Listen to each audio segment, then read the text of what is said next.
Hi everyone. I have an announcement. I Those of you who follow my channel maybe know that I am not one for building a lot of bold action armies. I don't really do that. I mainly play my British army. I've been playing that for 4, 5 years now.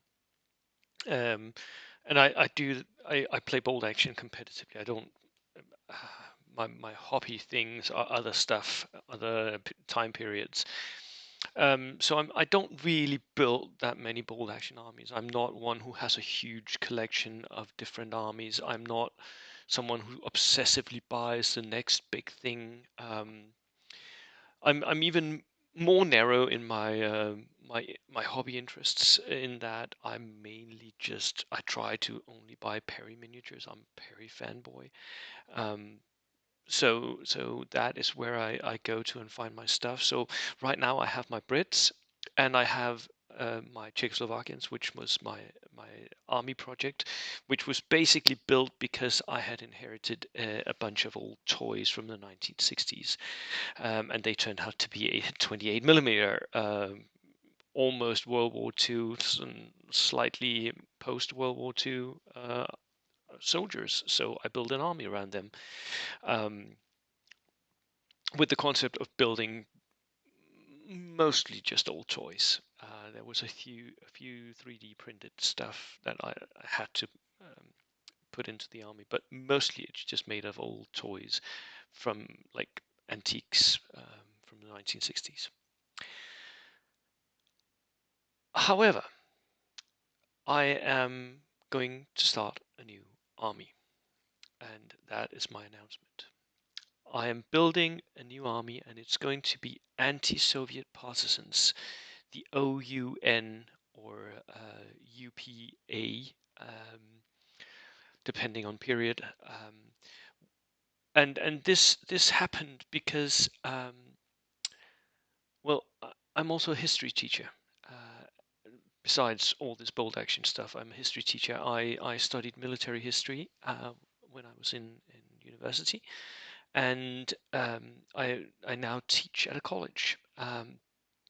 And and that means I've been doing quite a lot of research on the Ukraine war, um, and on the courses of that, because I've been teaching it. I've also been debating a little bit online, not in any public manner or anything. Not that you should take that as anything, but I have done quite a lot of teaching about the Ukraine war. And one of the things that sort of popped into my head once you start digging into a topic is how far back this conflict actually has roots. If you take into account what the Russians are saying about the Ukrainians, right? That they are Nazis and all of that, which not yeah. Anyways, um, propaganda is not an old thing; it still happens, right?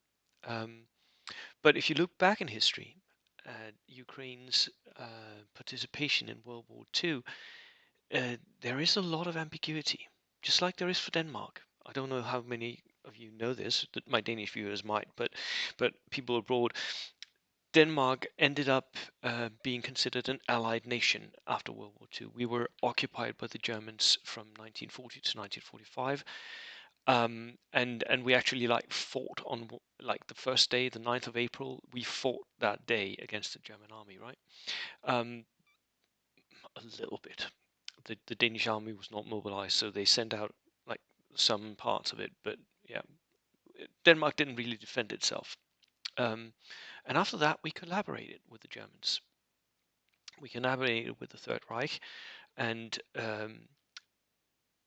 one of the things that I teach in my history classes is that if you look at how many Danes actually died fighting against the Nazis and Hitler, it was around 3,500, 3,700, depending on how you calculate.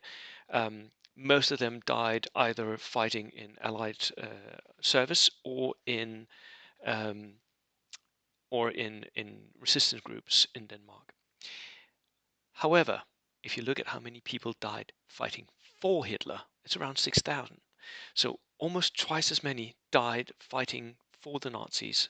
Danes died fighting for the Nazis than died fighting against them.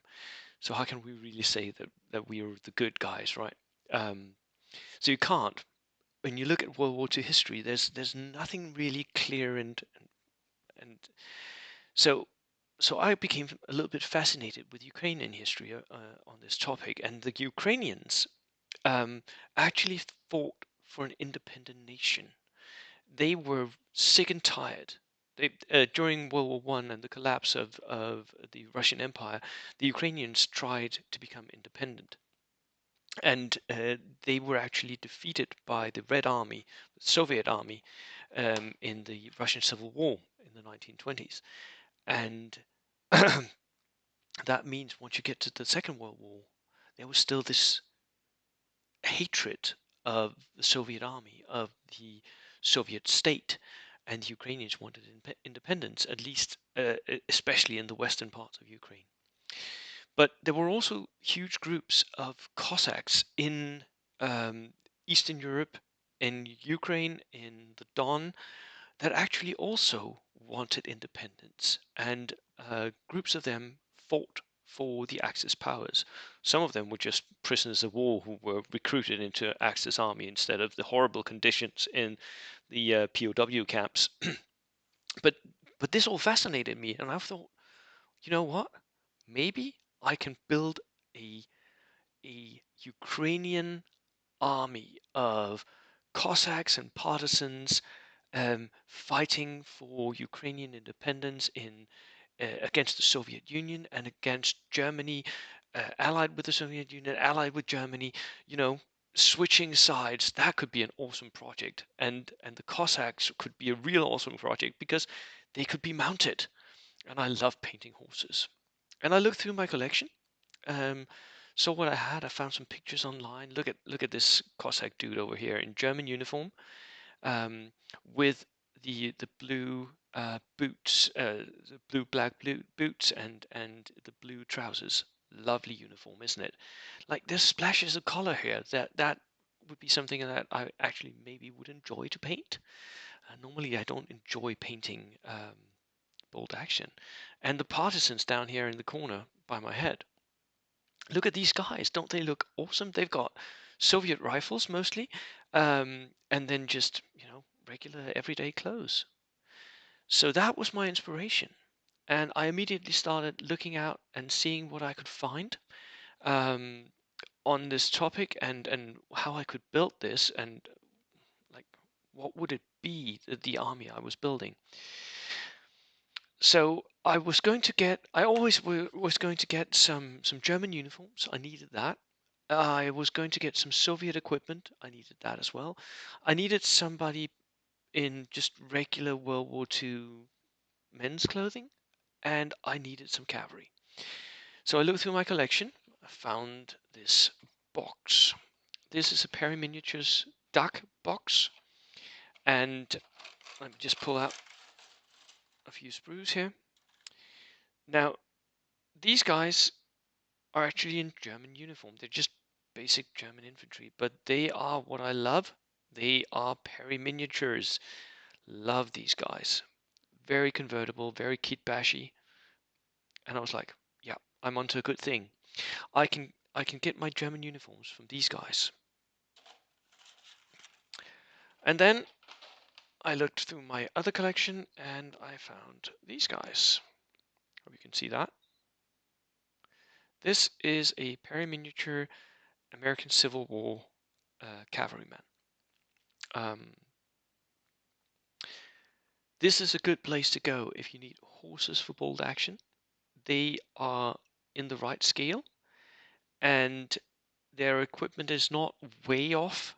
Um, the equipment of the horseman himself, of the cavalryman, is of course a little bit off, especially the uniforms are off. Um, but they can be the basis of something. So I have a plan. I'm building a new army. I am getting myself boxes of these. I'm getting myself um, some War Games Atlantic boxes, and some. I have a Perry box. I need maybe a little bit more cavalry, but so the elements of the list I think that I'm building here and the army that I'm building is I'll have pistol armed infantry for horde units because that I'm going to use this competitively. So I'm going to need to have some pistol horde units. That's how you build competitive partisans, isn't it? I'm also going to need some German uniformed cavalry, which will be a combination of Perry's and my American Civil War cavalry. I'm going to need some German uniformed Cossack infantry for my veteran units. That will be mostly, I think, just dark painted up in different colors and maybe with some different heads. Um, I'm going to need some artillery, some mortars, some anti-tank elements. Hmm. I could look through some bits boxes and find some like Panzerfausts in a bit box, right? That could be anti-tank. Um,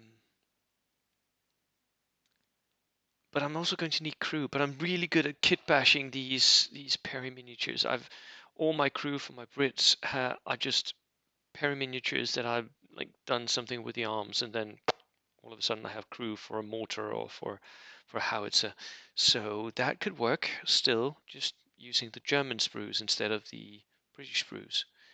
Um, I'm going to need a mounted officer, I think, because if I have cavalry, I can buy a horse for my officer. That's really good competitively.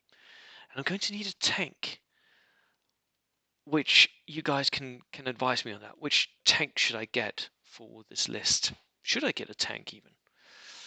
I'm having difficulty deciding and building the list so that the tank actually makes sense. Anyways, so that is the elements, the different elements that I'm going to use. So the first draft of a list that I made would be 10 partisan cavalry, 3 times 20 pistoleros, either as just early war inexperienced units or as the marquee units. Um, it really depends on what I want to do, right? Um, I'm going to lead some riflemen, maybe 10 riflemen with Fausts, so late war partisans with Fausts, maybe 2 times 5, so 2 of them should have Faust. Maybe I should even like magnetize a few Fausts so that I can stick him on some miniatures and take him off again. That might be a good idea. I'm going to need an inexperienced lieutenant and a helper mounted, I think. Maybe I should make them on foot as well, just in case. I'm going to need some anti-tank. Now, the Partisans anti-tank, they have a bazooka. A bazooka will not thematically work, although it could work just points for value. I could just, build a Panzerschreck and call it a bazooka, maybe. People might accept that. Or I could take a bazooka and say it's something that we've conquered from, you know, allies. I'm going to need a medium mortar as well.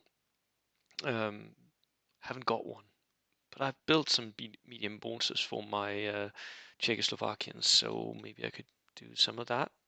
I'm going to need a sniper. That is definitely in a box. I'm going to need a howitzer. I haven't got one of those, but I have got howitzers in my collection that could be useful and that could be painted up to be generic. I'm going to need a flamer team. I haven't got a flamethrower for this. Um, and I'm going to need some civilian cars because if I have a bazooka and a flamethrower, I'm going to need some kind of transport for that.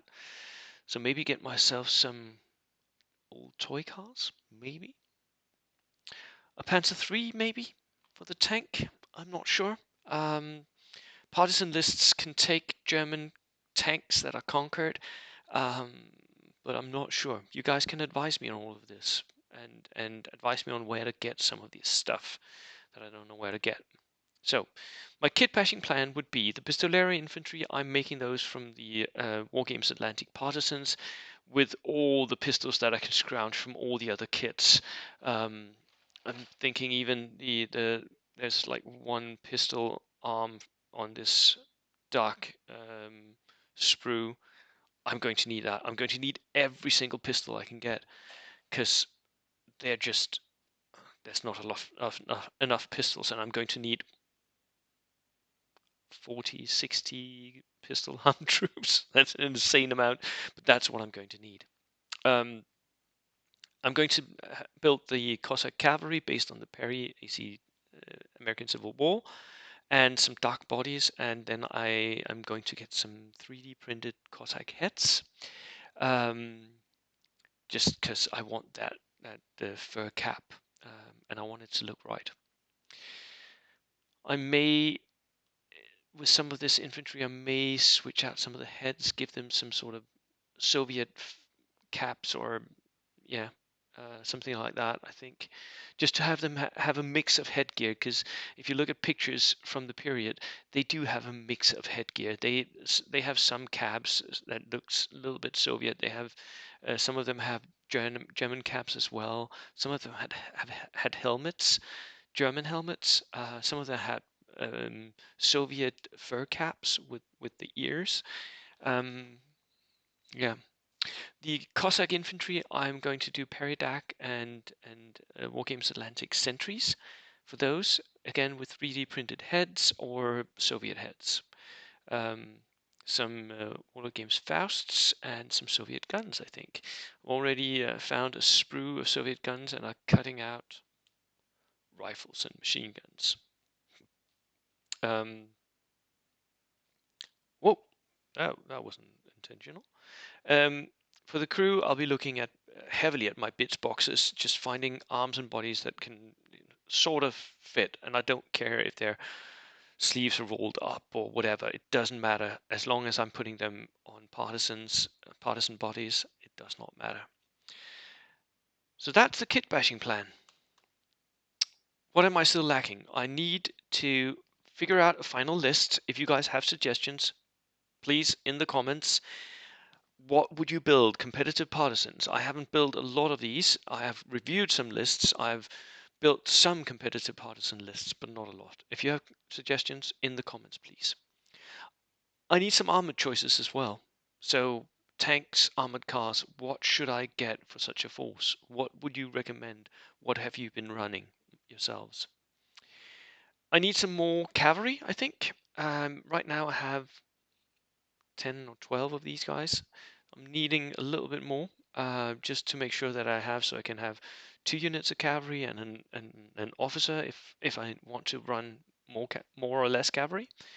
Um, and maybe I'm gonna need more bodies for the horde. We'll see. So that is the plan. That is what I'm doing. That's my third bold action army. Let me know in the comments what you think I should do. I will keep you posted. Cheers.